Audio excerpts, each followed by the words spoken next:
Alors, on va essayer de faire un formulaire en ligne de façon à ce que,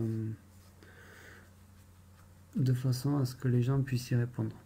Et l'idée, c'est de récupérer toutes les réponses en un coup, c'est-à-dire sur un fichier Excel ou sur un tableur LibreOffice par exemple. Donc là, je me suis connecté. Ici, j'ai l'option de formulaire, donc j'y vais. L'option de création du formulaire.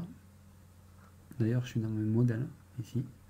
J'en ai déjà créé un, ça veut dire que ça, c'est un exemple de formulaire que je me suis créé. Je vais créer un nouveau formulaire que je vais appeler formulaire test. Je vais demander aux gens qui ne s'authentifient pas, c'est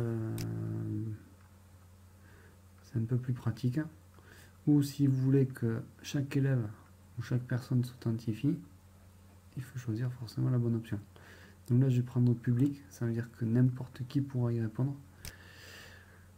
Est-ce que j'affiche la synthèse? Non. Est-ce que je donne accès aux réponses? Non plus. Est-ce que je demande une notification? Ça veut dire, est-ce que je veux recevoir un mail à chaque fois que quelqu'un remplit? J'ai envie de dire oui. Et je pourrais enregistrer, mais le formulaire il n'est pas du tout créé, donc on va le faire. Ici j'ai page 1. Sur la page 1 du coup du formulaire, ici je vais mettre mon premier texte. Donc texte d'introduction.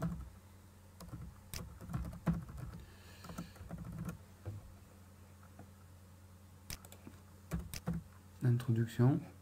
Donc ça je vais l'écrire là, en grand. Voilà, très bien. Je valide. Donc le premier texte qui apparaîtra, c'est ici, donc un petit texte explicatif par rapport au formulaire. Ici, je vais modifier ma première question. Et je vais faire une question du style indiquez votre nom et prénom. Puisque j'ai rendu mon formulaire public, ben les gens pourront... je ne saurais pas qui a répondu, donc j'ouvre un champ qui leur permet d'écrire. Pour ça, il faut qu'ils puissent écrire du texte. Et la zone saisie, on va dire qu'elle fait 100 caractères, ça suffit largement pour indiquer le nom et le prénom. Est-ce que je veux que ça soit obligatoire? Oui. Est-ce que pour ça il y a une pièce jointe? Non. Je valide. Et j'ai ma première question. Voilà. Ensuite, je vais pouvoir insérer une autre question. Intitulé de la question. Les lions ont 3 pattes, par exemple. Donc, on est tous d'accord, ils en ont 4. Donc là, plutôt qu'éviter du texte, je vais leur proposer directement 2 ou 3 réponses. Donc pour ça, je vais faire dans les boutons radio. Et dans mes réponses, je vais proposer une patte. Une deuxième réponse que je vais leur proposer, donc une deuxième ligne. 2 pattes. Troisième réponse possible qu'ils peuvent choisir 3 pattes. 4 pattes. Etc. Est-ce que c'est obligatoire? Oui. Et je valide. Là, ils auront l'option, voilà, ils auront ça. Ça veut dire que s'ils cliquent sur un, ils ne peuvent pas cliquer sur d'autres. Ils n'ont qu'une seule bonne réponse. Si maintenant je veux une option, une autre question, où ils puissent répondre à plusieurs, qu'ils puissent cocher plusieurs réponses, par exemple, sur la table, il y a... Et là, par exemple, multiple, il y a un verre, une assiette, une chaussure. Donc c'est une mauvaise réponse, hein, d'accord. Et mon téléphone. Obligatoire, oui, et je valide. On va s'arrêter là pour mon formulaire. Donc là, vous pouvez faire autant de questions. S'il y a trop de questions, vous pouvez créer une nouvelle page, ici. Ajouter une page, mais c'est pas forcément intéressant. Et puis là, je peux enregistrer. Donc là, ça veut dire que j'ai créé mon formulaire.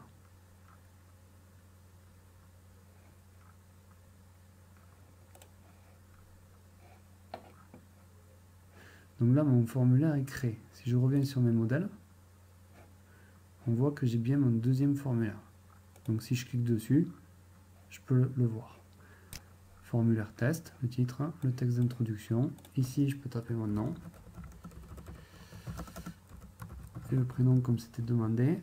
Ici, ben, je peux dire une patte, deux pattes, trois pattes ou quatre pattes. Et sur la table, il y a un verre et mon téléphone. Et au passage, j'ai peut-être mon assiette. Ça, c'est juste un modèle. Maintenant, il va falloir aller le mettre sur il va falloir aller l'intégrer dans une rubrique sur le côté. Donc je vais faire une deuxième vidéo.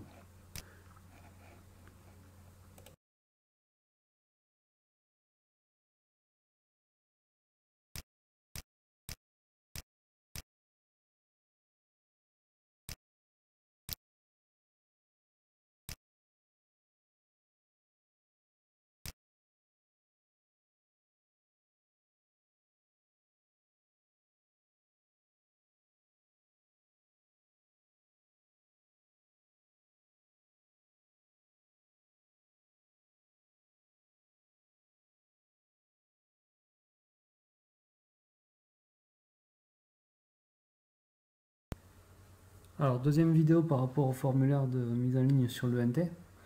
Donc maintenant que notre formulaire est créé, il va falloir l'insérer dans une rubrique, dans un article.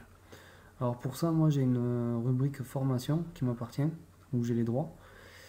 Donc elle est ouverte à tout le monde, puisqu'on voit la barre bleue. Donc j'y vais dessus.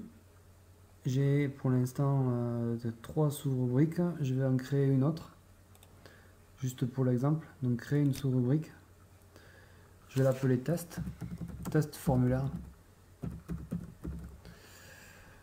Permettre aux membres, non, rubrique visible par tous les utilisateurs, même non authentifiés. Puisqu'à l'origine, je voulais faire un formulaire qui soit ouvert. Donc j'active. Je pourrais dire que c'est une rubrique temporaire, etc. Mais ça ne fait pas du tout l'objet de la vidéo. Je valide. Et je me retrouve avec mon test formulaire qui est ouvert à tout le monde. Ici, ben, je vais modifier mon article et je vais insérer mon formulaire. Donc pour ça, c'est pas bien complexe. Ici, insérer un formulaire. Je choisis mon formulaire. Donc j'avais mon formulaire test qui avait été créé. Type de formulaire public. Afficher la synthèse. Non. Accès aux réponses non plus. Notification. Bof. Mode d'affichage. Lien vers le formulaire ou alors en pleine page. Là pour le coup, il vaut mieux l'avoir en pleine page plutôt qu'avoir à cliquer sur un lien. Je valide. OK. Et j'ai mon formulaire qui s'est inséré. Je pourrais mettre une pièce jointe, je pourrais activer les commentaires, etc. On s'en fiche. Je valide. Et là, je me retrouve sur ma rubrique, ma sous-rubrique test formulaire, dans l'article bienvenue. Donc la première page, mon formulaire test avec mon texte d'introduction. Ici, je peux taper le nom et le prénom. Je peux dire patte 1, patte 2, etc. Sur la table, il y a, etc. Et je pourrais valider. Alors, on va le faire. Nom et prénom. Je pourrais marquer n'importe quoi, mais je vais marquer mon nom et prénom. Le lion a 3 pattes. Alors, je crois qu'il y en a 4. Et sur la table, il y a un verre et mon téléphone. Je valide. Et là, ça a été bien complété. Donc retour au formulaire, je peux recompléter un deuxième, etc. Donc là, mon formulaire est créé et en plus, il est mis en ligne.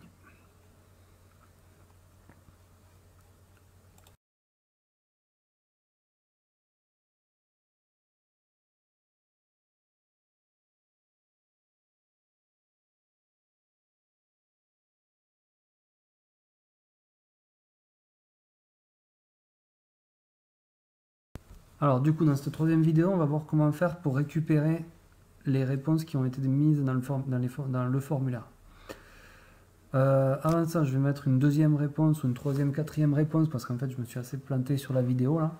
Donc j'ai déjà rempli 2-3 réponses dans le formulaire. J'en mets une dernière, en espérant que c'est la dernière vidéo que je fais. Donc c'est -2. Le lieu, on va dire qu'il a qu'une patte. Et j'ai une assiette sur la table avec un verre et une chaussure. C'est logique. Je valide.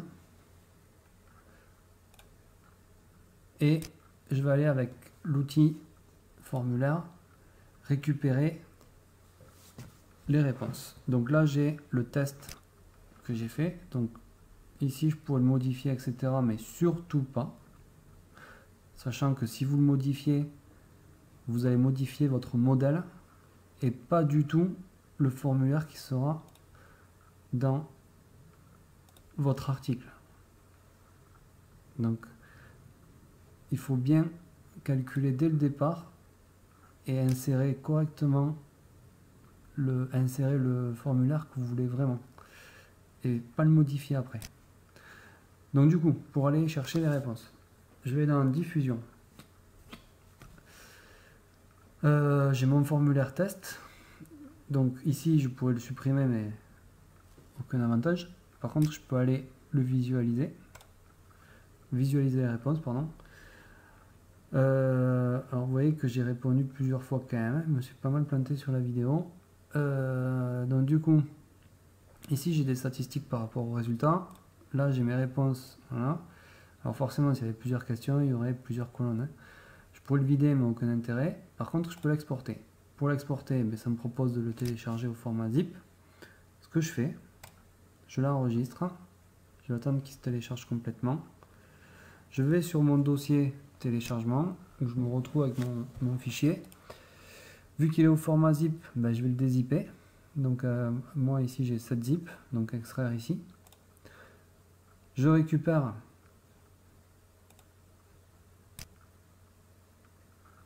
il me dit que c'est pas possible, c'est normal.